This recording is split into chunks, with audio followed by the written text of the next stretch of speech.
નમસ્કાર મિત્રો, વિડીયોમાં તમારું સ્વાગત છે। જી હા મિત્રો, અત્યારે હાલ મોટા અને મહત્વના સમાચાર સામે આવી રહ્યા છે। તો મિત્રો, સમાચારમાં વાત કરીએ તો અમિતાભ બચ્ચન ઘણીવાર તેમની બીમારીઓ અને સ્વાસ્થ્ય વિશે વાત કરતા જોવા મળે છે।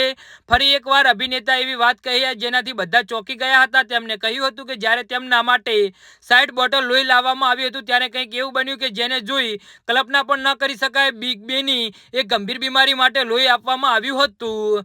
જી હા મિત્રો, અત્યારે હાલ મોટા અને દુઃખદ સમાચાર સામે આવી રહ્યા છે।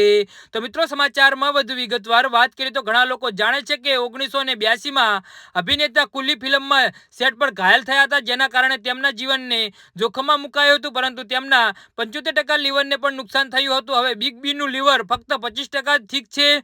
કુલીના એક એક્શન સીનમાં શૂટિંગ દરમિયાન અભિનેતાને સ્ટન્ટ કરતી વખતે ઘાયલ થયા હતા, જેના પછી તેમને ઉતાવળમાં હોસ્પિટલમાં દાખલ કરવા પડ્યા હતા। તેમનું લોહી એટલું બધું વહી ગયું હતું કે તેમને લોહી ચડાવવાની જરૂર પડી હતી। જી હા મિત્રો, તેમના ફેન્સ રક્તદાન કરવા માટે હોસ્પિટલની બહાર લાઇનમાં ઊભા હતા। લગભગ 200 લોકોએ રક્તદાન કર્યું હતું અને 60 બોટલો એકત્રિત કરવામાં આવી હતી। જ્યારે તે રક્તદાન અભિનેતાને ચડાવવામાં આવ્યું ત્યારે એક દાતાને હેપેટાઇટિસ બી હતો અને ડોક્ટરોની મોટી ભૂલ કરી અને અમિતાભ બચ્ચને હેપેટાઇટિસ બી જેવા ગંભીર રોગોનો ચેપ લાગ્યો, પરંતુ તેમને આ વાત 18 વર્ષ પછી ખબર પડી હતી। જી હા મિત્રો, તો આના વિશે તમારું શું કહેવું છે તો નીચે અમારી કમેન્ટ બોક્સમાં જરૂરથી જણાવજો અને અમારી યુટ્યુબ ચેનલને સબસ્ક્રાઇબ કરવાની ભૂલતા નહીં।